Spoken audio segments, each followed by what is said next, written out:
Oh shit, we got him, the man himself. What's going Yep. on, man? What's up? How you been doing, man? How you been doing? I'm good. I just watched a little clip of our past interview. Uh, Yeah, that's a throwback, isn't it? yeah, man, fucking definitely a good time. That was a Um, good time. That was a good show. I think that was a Dwight stock, wasn't it? yep, Rest in yep, peace, Dwight.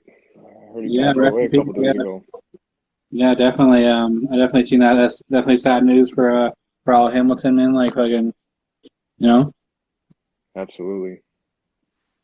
for sure. But yeah, we're here. You're releasing the music. Yeah, You're man.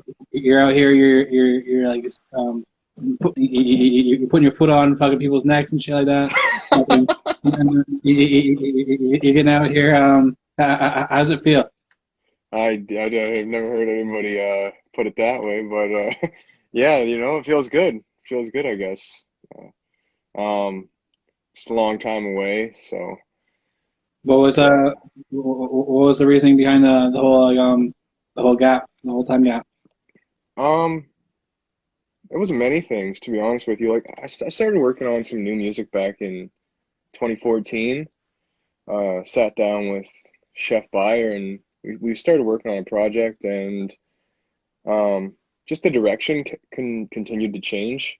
And from there, it was just when I thought like I knew I was where I was going to go with the music, something would change, and I didn't want to just make a bunch of songs where I was just rapping about rap.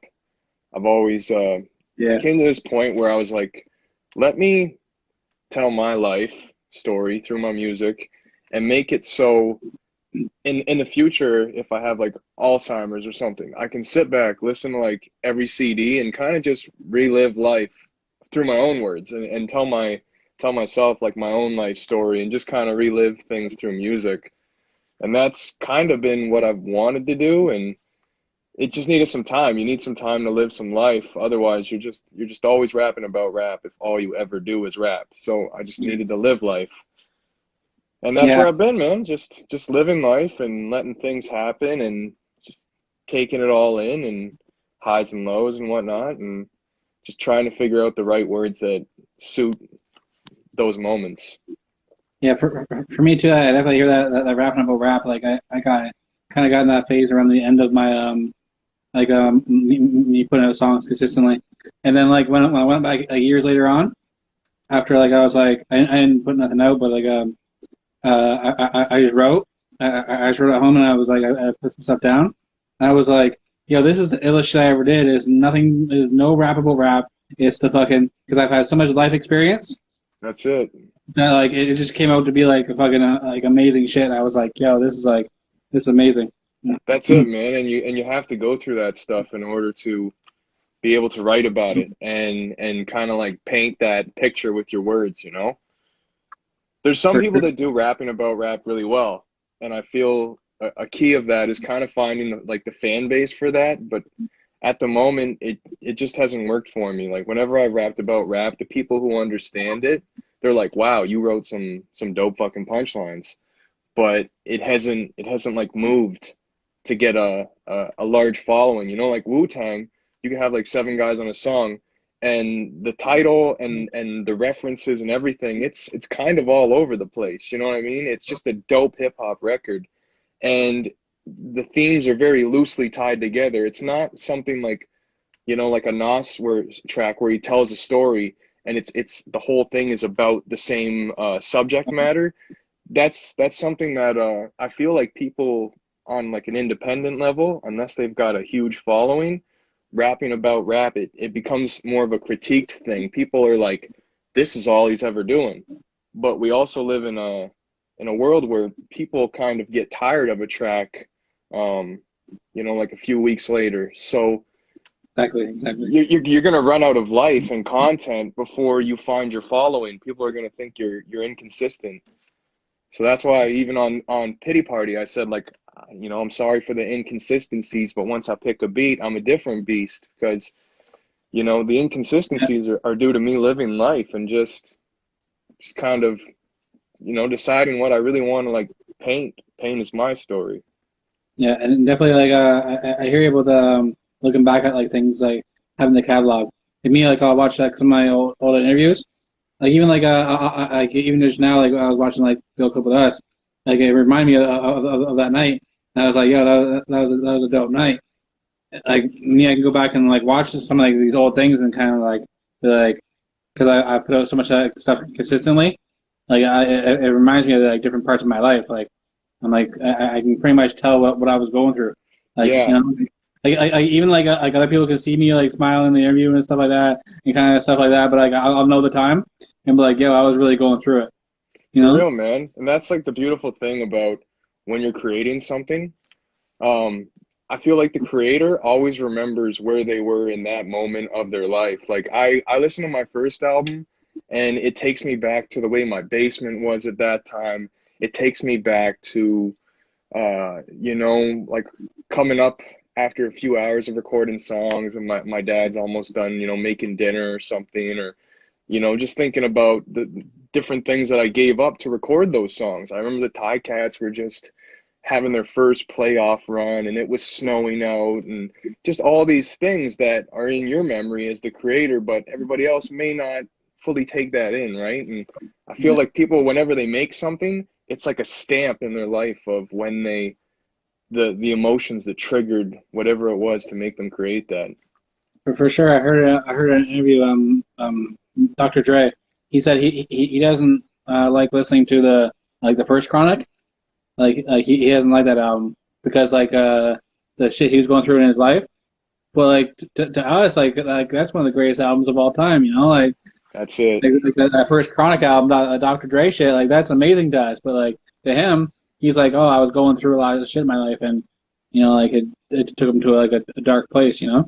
Yeah, man, it triggers some people, right? Like that might Yeah, have helped him move on from that part of in his life, and but to everybody else that doesn't understand the backstory of it, it's great. It's art, it's poetic, but to him, it makes sense. yeah, exactly, exactly, He's basically giving that to us to help erase it from his memory. exactly. You know, and writing it sometimes I always thought of I write the shit out about like the shit I'd be feeling like when I'm down and I'm out when I write that shit. I find for me it kind of like stuck me right back into like that feeling of like how I felt at my worst when I try and write about it. Me when I started doing like more like being more happy in my music, it was more fun making it. Like Absolutely. some people can write that and get it out and it's great. For me, it kept me in it. Which way do you feel like with you? Like if you write about something, you kind of like you feel like you let it go, or brings it up more. Um, for me, it's always been like I'm way better at focusing on negatives and turning Oh, them into something that is a positive versus like trying to make a song that's positive. And I don't know if that's just because hip hop has always been my way of venting and being able to just kind of continue moving forward is let me just get this out and move forward with the music and hope that the synergy of the release and the energy that it creates is you know creates something and then kind of gets it off my chest. But whenever I've kind of thought, is it time for me to make a pop track or something happy? There's happy things in my life, but I enjoy them so much that you know, I don't really feel the need to vent. I've only ever known this as a method of venting yeah, whatever I feel. So it's been difficult for me to kind of do that in a happy way. And after I'm done with these moments, I feel great. Like Pity Party, like when I wrote Pity Party, it was like a huge weight off my chest. no, And the way the words came together, I still listen to it and I'm like, wow, how did I do that? Not in like a cocky sense, but it's just like when you feel a certain way, there's a million words for emotions. And it's fascinating to me that somehow they come together to rhyme a certain way that you can actually make other people feel something. And Pity Party was just something that when I was done writing it, I was like, how did that come together like that, you know? And it's a huge weight off my chest. I feel better. I put it out into the world, and Yeah. the feedback so far seems very good. Oh, Touching. People hitting me up saying you know how it made them feel. People telling me like, "Damn, this made me shed a few tears." And it's like, "Holy fuck. I just yeah. wrote this because it was just something I needed to say, something that was bothering me." Yeah. So many people, they go through things in life, and there's things bothering them, and if they don't have a channel like me to put it out there, and they struggle with it. Luckily for me, that I've had this, so I'm just thankful that I found hip hop and that Definitely. it's It's definitely a great thing. Like me, like I listened to like my very first project ever. Like I was like, I was an angry kid, and I was like, man, imagine if I didn't get that out in that music. Like if I wasn't just staying in like our spare computer room, like or writing that music, what would I have been doing? You know. absolutely, So absolutely, it's definitely like definitely saved my life. I think when I think about it, like I'm like, oh shit, I was angry. Like man, like me being out hanging out with other kids, like all the time, like without like having some. It's like a form of therapy, right? absolutely. So if I didn't have that, it's like shit. And like what would have happened? You know? I think about that all the time. Like, I never really rolled with a bad crowd of kids. I was always kind of a bit of an introvert, but Yeah. you know, I think about the way hip hop pushed me and my own personal goals, and from trying to build a resume just musically, grants, so many things I had my eye on, the ability to cross the border. It made me want to be a positive person. It made me want to go out, get a job, earn money, so I had money for videos and music and a microphone and equipment and all these things, because if I don't go out and get it myself, it's not really a guarantee. And that mindset pushed me to go out and get a temp job, pushed me to get hired from the temp job to the factory, pushed me to get a management job in the factory, pushed me to maybe say, this isn't for me. Let me go to a construction job where I can work 8 months, get paid, and then I can be a musician for 4 and not have to worry about bills. So it's like the things that I've transitioned through life with, all because of hip hop. At the end of the day, they're very positive things. And, you know, if I wasn't working towards that goal, what would I have done? Where would I have taken a different path, and that not necessarily would have been a good one. So Yeah. it's a really good thing for people that have found this, and or just music in general, or art. Maybe it's video, maybe it's graphics, maybe it's just painting, maybe it's a different genre of music, but it's a good path because it keeps you focused. Like definitely you have to have that drive like to really do anything in life. Like some people like look at me like I don't have kids. Like oh you have all the time in the world to do all this stuff because you don't have kids. And I say to them this guy that I used to work with, Brian Bell. He had 4 kids and he was working at my place and he was a forklift driver and he said one day he wanted to become a real estate agent and then like 2 years later, boom, he was a real estate agent. He had 4 kids. He was in the same position as me, but um, he went ahead and did it, and he made his goal. And so like me, like I say to anybody, I'm um, like no excuses, That's like it, man. because like everybody has it hard. Like you don't know what people have been through, and like some of the most successful people ever like been through a lot of shit. Exactly. And the thing too with no excuses is a lot of people say no excuses and they think that means they have to get it done, at a certain period. Like you were mentioning that guy 2 years, right? And he did what he said he was going to do.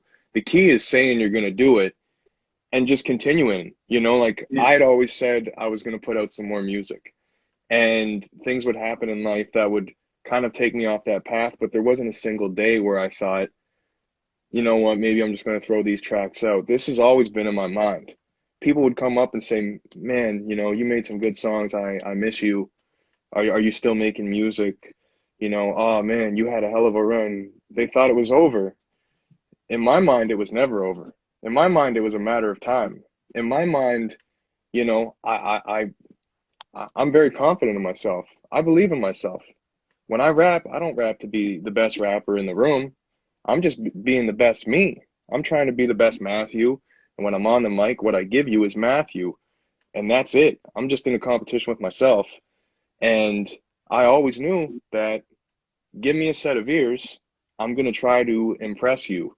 So, you know, although time passed and things might have gotten in the way from, there's things you can't control. A Sure. year and a half ago, did people think that there would be a pandemic? You know what I mean? Right. Probably not. If you did, everybody would have been prepared. But sometimes things are going to happen in life. The key is saying, when this is over, I'm still going to do this. It's not an excuse. It's just you have to believe that you're going to get there. You know, as long as you're taking a step forward every day, it's a step forward. It's the way I looked at it. And look, we're here. 2014, Yeah. I started taking these steps. You know what I mean? To put a song out, to get an album done. So many things have changed, and I've Daily just steps had. are important. The daily steps, like me, like when I wake up, I think it's perfect for me because I work afternoons. So Hmm. I'll wake up in the morning, and if I don't do a certain amount of things, or like I don't get enough stuff done. Um, if I don't get enough stuff done, I'll go to work in a shitty mood. You know, I'm like, fuck, I didn't get that done. I didn't get this done. I didn't get that done. Yeah, And but when I get all that shit done and I go to work, I'm like fucking, I'm singing as I'm like driving around. I'm going to like different people. I'm in an amazing mood, right? Like if I get that shit done, like to me, like getting those daily goals done is like one of the most important things you can do. Like the daily goals are just the monthly goals aren't going to work if the daily goals aren't there. yeah, man. You gotta just keep chipping away at it. You know. For sure, for sure. And I don't have the motivation every day. Sometimes I'll have to get up and like hop in a cold shower and kind of like jump out and kind of get myself going and shit like that. And but like the key is like to really know yourself and like know how to motivate yourself. Like me I'm trying to lose weight and I'm going on walks and I've been eating healthier and stuff like that.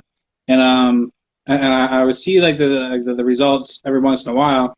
But like me, I know myself. I need some numbers, so I went and got a scale that has the body fat percentage. Okay. So I can see that. I'm like, okay, it was at this week. I need to be below this like next week, right? So it's like me seeing the numbers and like just knowing how to motivate yourself, right? That's it, man. And that's a good goal to have. And you're taking the steps forward to see the things that you're gonna need to motivate you. You know yourself best. So Yeah. I definitely think because like everything you do, like everybody has been like, there's been somebody successful, there's been multiple people successful at everything that everybody wants to do, and everybody's done it different ways. Like there's no set way of like this is how it's done because everybody has their own path, right? it's true. And the fact is once somebody finds a pathway to do something and they make it like a big deal, that for certain things at least, I can only speak like in regards to music and certain things like that, but once the pathway becomes like social media or hey, this is the way that it's done, that tunnel sort of shrinks a bit, you know, like with weight loss and stuff, it may be a little different, but I know, you know, when YouTube was like a hidden gem, and then Yeah, Justin Bieber was discovered through it, suddenly everybody's on YouTube, you know, and then it's like, okay, well now singing just in the bathroom isn't enough anymore. Then you have to be like walk off the earth and take it a step further and just make it, you know, over the top, insane, extremely difficult and creative, just to do what used to be done with just singing in the bathroom. You know, it's every time somebody blows up and makes a platform popular, it becomes a little harder to do it. So, like you were saying, once somebody walks a certain path, it's not necessarily the same path if somebody tries to go down it, you know? And different things work for different people. Yeah, and you have that nobody else has. Eh? So sorry, what was that? You actually know what you have that nobody else has. What's that?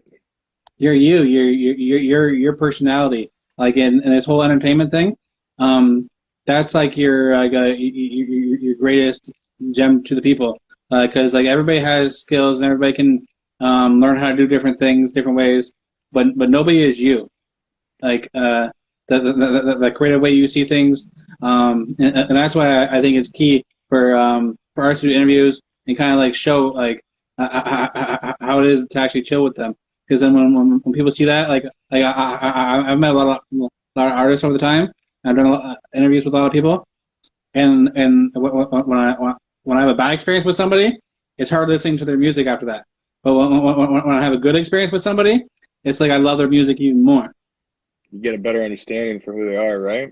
Like when a lot of artists just put out their stuff and there's and they just put their music and they never reach a certain point because like people never find out about how it is to like if I find out somebody's cool as fuck, I want to support their shit, you know?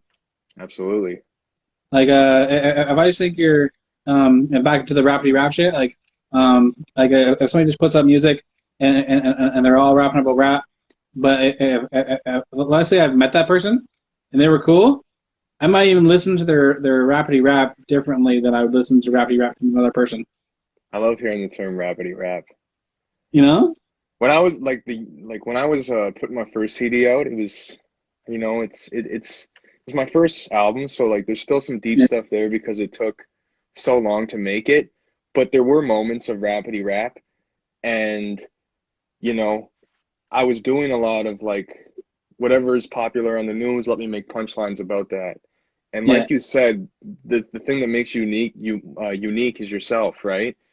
That's something I kind of realized is I don't want to be making punchlines and just in this like punchline race with people about I mm-hmm. better watch the news and make a bunch of bars about whatever's going on. I got to rap about Trump. I got to rap about, his orange face. I got to rap about all this and sound like everybody else making all that shit.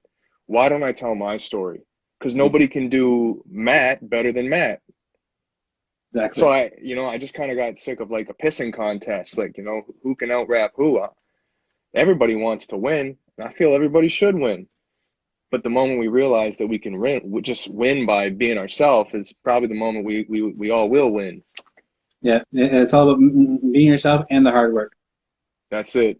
Like man, like so many people like will say, "Oh, this person made it overnight." Like, well, you know what they did for those like times before that night? You know, like man, like people do blow up quick, like when they like hit a certain point, but you never know how long it was before that point. You know? Exactly. There's a lot of work that goes into it too. Like that overnight success might have come from like 5, 6, 7 years of freestyling before something was ever recorded. Exactly. You know, a lot of poems. Who knows, man? Who knows what somebody's story is? But basically, nothing happens overnight. Exactly. It's ignorant to assume that for anything.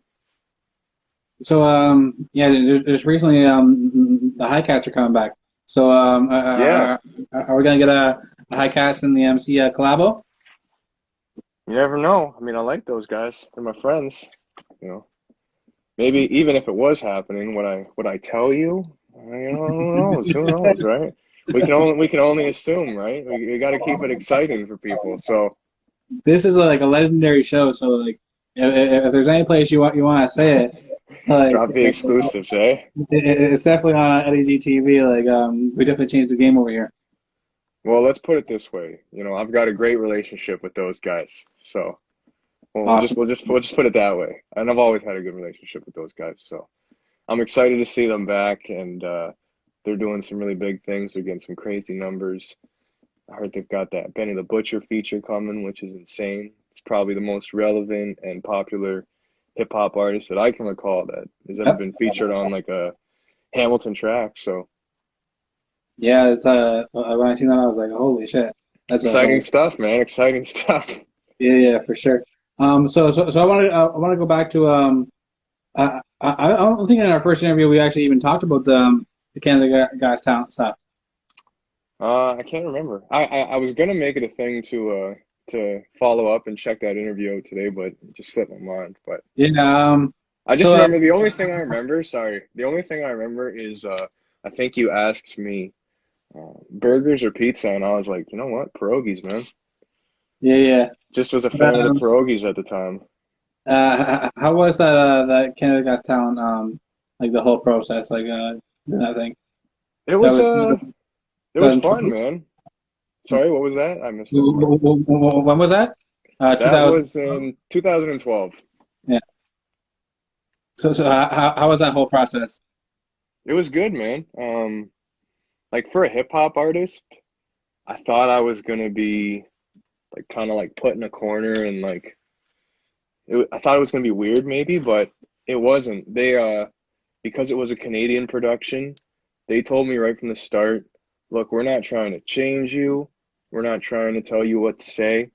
We listened to a bunch of your music before we decided that we were going to give you this opportunity, and we just want you to do whatever you feel is your Oh, best shot oh, at this, which that's was so like shocking to me because all yeah. I'd ever heard is like the industry is going to try to, change you.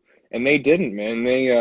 The only advice they had given me was just like what's going to look good on camera. So like I've always kind of been a guy that suited like, you know, black, white, and gray sort of clothes. Because I'm not that stylish of a guy. I'm not gonna lie there. It's never been my forte. Sometimes I have to get the wife to give me a hand. But they were like, colors really pop on the show, and it looks really good on screen.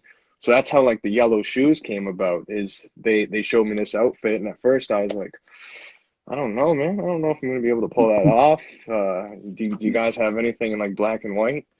But it worked out, and a lot of people were just the yellow shoes were something that got people talking, and Yeah, a lot of people in Canada seem to relate to what I was going through, the blue collar sort of backstory, and definitely there was like a little bit of like 8 Mile reference there. I was really trying to like stay away from that. They were trying to like embrace it, the factory working sort of thing, right? As a white guy, especially like in the early 2010s, yeah, it was a very awkward thing. People like tried to already put you in that box, for even though sure. like I was like literally trying not to swear, telling everybody like I'm for the children, I'm doing this as a positive thing, but yet they were still.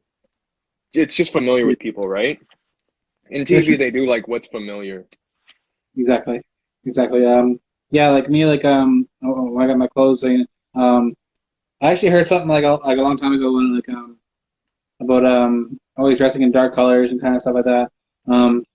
You set off a different kind of vibe when you walk in a room with a bright shirt on or yellow shoes or people are more like they're willing to come up to you and be more approachable. That's Um, it. Approachable.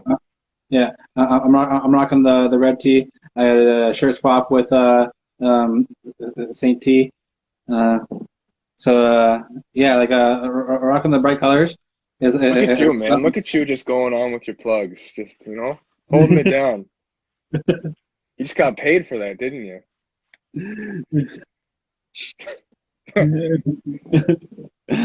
but I'm all about I've been saying to our artists like me like we're all walking billboards and like if I'm not wearing like my own stuff, I'm gonna be rocking something that I know. There's no point for me to rock a Nike shirt because like I don't know anybody at Nike. The same thing with Adidas. Like I'm like I don't know anybody at Adidas.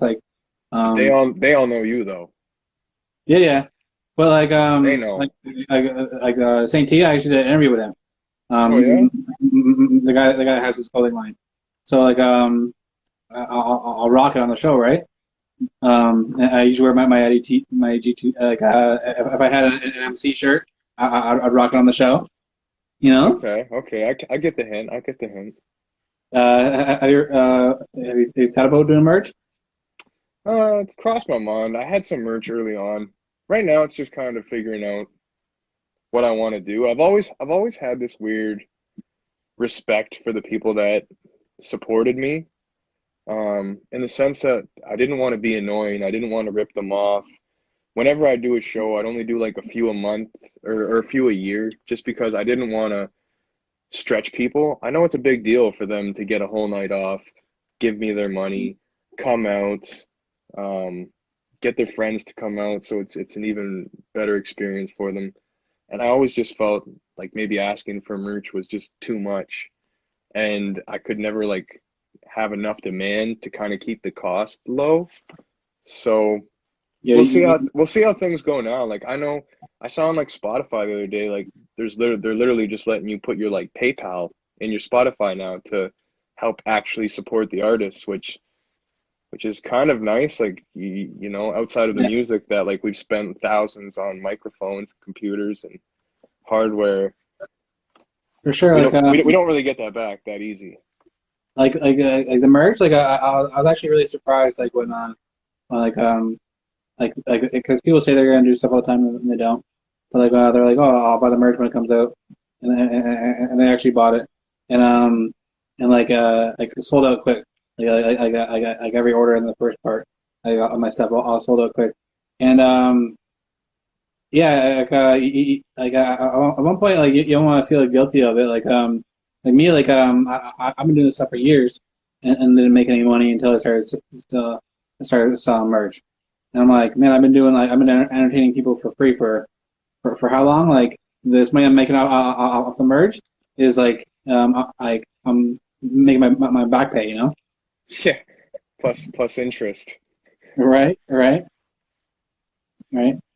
Yeah, it's definitely you definitely be surprised on how much people want to support you, and if you have merch and you just post it, I bet you guaranteed like your first order is gone quick. Well, I'll keep that in mind, man. Definitely, definitely. Um, yeah. For the Kid That Got Talent stuff, how was it applying what was your first initial thought of when you first applied for it, and and then they're like, how was that feeling like, I'm actually going to be on TV. Um, well, as for applying, my one buddy had told me about it back when they were doing the like where they go into the arena and then they're doing the casting there, like kind of like what you see on TV. And I had missed it. I guess by the time I had looked into it, it was too late. Um, but then a few months later, I saw an advertisement on YouTube saying there was like a last chance audition, and I was like, well, this is kind of like my forte. So I did the YouTube audition, and I made my whole audition just kind of cater to what I can do, like how I can flip words, and I rhymed about the provinces and just different things to try to show them how I can be like real hip hop, but also Canada's Got Talent, For sure. like fitting for the show. And then I got the call one day, and they said, you've made it to the YouTube finale, and people will be voting. And that's when I got a little nervous because I've always been like an in-person guy. I only did YouTube as like a secondary thing. I was always about selling tickets hand to hand. I was always about selling CDs hand to hand. YouTube was still sort of new. I only looked at it as let me just put my stuff on there as like a backup. And go figure, there was like actual YouTubers in this that had millions of views and stuff. So I was a little nervous that they were going to take it from me. And essentially they did. The person who came in first with the votes was like an actual YouTuber who had cover songs. They actually put me in it because they liked what I was doing so much that they made like a second spot. They were like, let's add another spot for him as the judge's choice from YouTube. I think initially it was just supposed to be highest vote getter from YouTube. They added me in because they liked what I did. That's And funny. then I got to the show, was welcome there. They didn't expect it. The person from YouTube went up a week before me, and they had only ever known YouTube life. So sit in front of a camera, do it time after time after time until you find the one that you Yeah. like that's perfect, and then upload it to people. Me, I know what it's like to be standing in absinthe with 5 people. Only, Right. you know, 4 of them Exactly. there to not see me, you know? So like I know what that's like. So the next week when I went up to Canada's Got Talent, I was ready to get it on live.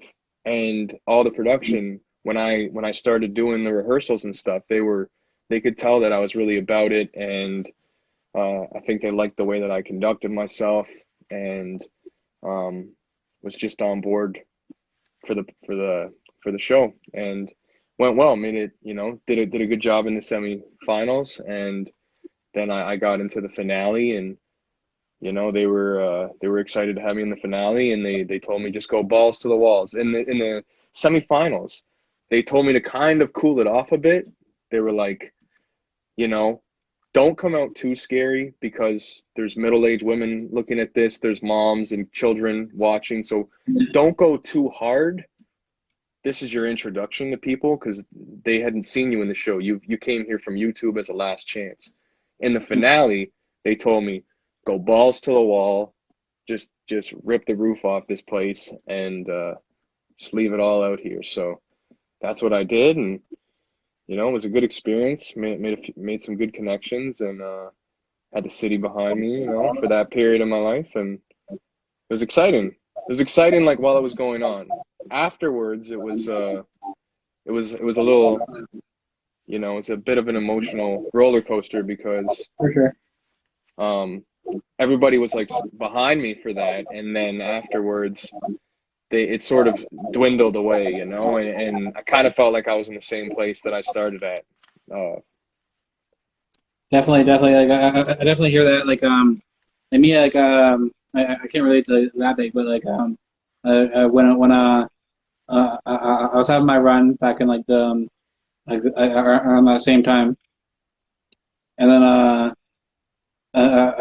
things in life just happened, and I kind of slowed down, and then I actually didn't do the show for like a year. I was still doing other content. I was doing the No Comment podcast, but I hadn't been doing the interviews in like a year.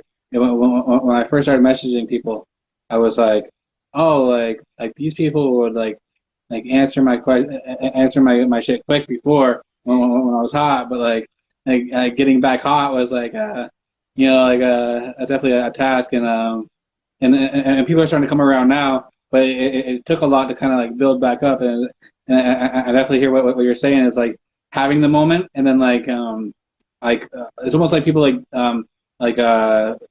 at like, oh, you had a moment, and like that was the best you can ever do, you know, yeah, like and, that's like super relatable. when you come back and you're like, yo, like I'm actually bigger than I ever was. Like me, I'm doing these 3 interviews every week. I'm interviewing people from Hamilton, Toronto, Miami, New York, um, Ohio, all these different places, and I'm thriving. But it takes so much to come back. It takes so much to come back because so many people doubt you because they feel okay. You hit a certain point, and then you fell off. You're never getting back to that. Yeah, it's hard, man, and it's kind of the world we live in right now. Um, there's so much content that comes out, and nobody talks about it like a month later, or Right. you know what I mean? Things happen so fast now, and that was like my biggest fear with this. I didn't even have Instagram. I was like reconnecting with people. I'd bump into somebody and they'd be like, "Hey man, what's your Instagram?" And I would laugh and say I don't have it because I was just really not trying to take anything else on. I was just kind of living in my little bubble. Um, is my Yeah, no, I hear my audio echoing in my headphone here. Is it echoing to you? no. No? I'm gonna take these out. Let me see how this goes. Okay. Can you hear me now? Yeah, I can hear you. Yeah, still pretty good. All right. So yeah, man, I was fearful about coming back to. I didn't even have it. I just recently got it 2 weeks ago because I knew it was something that I had to kind of just reconnect with people and a lot of people. it's like the gift and the take some time off to kind of better yourself. You disconnect with everyone else, while you're connecting with, Oh, sure. and then you Yeah, just still there when you come back. But definitely what I said, I wasn't doing the show for over a year. Like I had to like learn a lot about, like, I learned so much about myself in that year. Like just going out and doing different things, and I went through a lot of bullshit too. But like I kind of I kind of realized, I'm like, okay, here's what I have to do. It really prepared me for like life more, because like it was like okay, here's what I have to do if I never want to kind of feel like this again.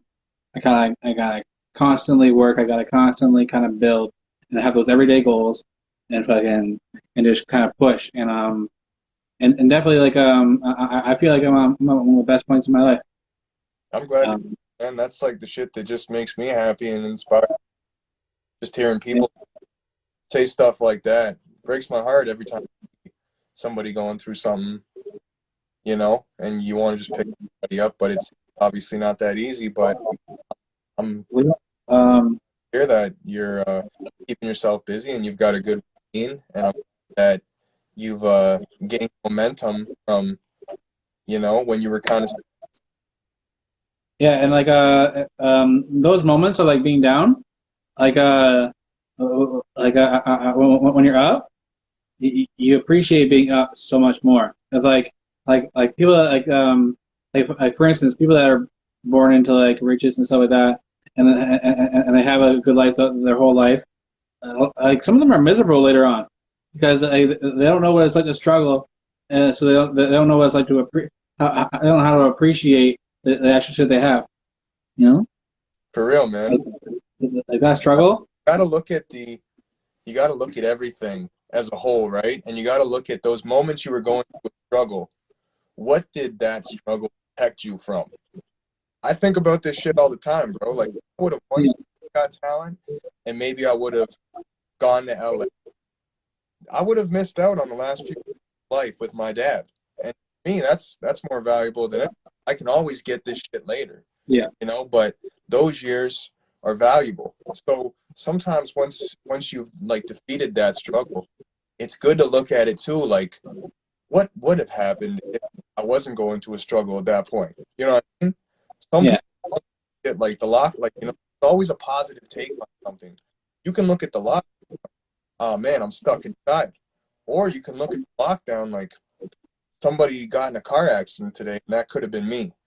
Like there's yeah. always a positive way to look at it, like, after the fact, and feel good, like what good came out of this. Again, I'm in a good place now, and what could have happened that could have been worse, you know? Just keep moving forward. Definitely, definitely. And yeah, when I'm moving forward, I got like a strut to my walk too. You know, You got a what was that? I got like a strut to my walk now when I walk forward, because Okay. I'm like I've been through some shit, so like like this is like gonna be like the flyest walk you've seen, like, 'cause, I've been through it, so like I'm gonna do this bigger than ever. You know, so like, when I'm walking forward, I got like a nice strut, and I fucking Just unstoppable, eh? I gotta be, like who else is gonna do this for me? Nobody. That's the biggest thing, Realize Yeah, yeah, exactly. So yeah, we're coming up on close to the time. But like how can people find your music? And how can people show your Instagram, your Facebook, all that good stuff? yeah, we've been doing this for like 5 minutes now. It's crazy. Time flies with you, man. Oh, for sure. Yeah, I like to hear that. That means that I did a good job. You know? Yeah, man. Yeah, and like you definitely killed this too. It's definitely gonna be one of the interviews. People are gonna be like, "Yo," like when people see me in the streets, and they'll be like, "Yo, I seen your interview with the MC. Like that shit was dope." Oh Huh? shit. What I like to hear, man. Yeah. So, what is how can people find the music and all that? Um, well, as for Instagram, we're on that right now. So I think Yeah, it's the following at the MC. Music wise, I prefer for people to, if they have Spotify, follow my page. Apple Music, follow that page. I'm starting to hear about these things called algorithms. They play a pretty big role in, know, yeah, um, playlists, all that stuff. So if there's any playlist that you have that you feel suits my music, please add that into there. Spread the word, share the music. Got a lot, got a lot in store for the year to come. I've been spending the last kind of in my cave, just chipping away and working on stuff. So, Pity Party came out today, and just gonna keep, just gonna keep dropping them. yeah, yeah. And you know you're always welcome back on the show. Oh, thank you, Eddie. I appreciate that, man. Yeah, man, for sure. All right, well, you have a good night. All right, you too, man. I look forward to hearing about everything going good in your life. Uh, you know, Oh, for sure. I'm definitely gonna be stunting. awesome. That's what I like to hear. Awesome, awesome. All right. All right, take care. Thanks for having me. Yeah, for sure. Cheers. Peace.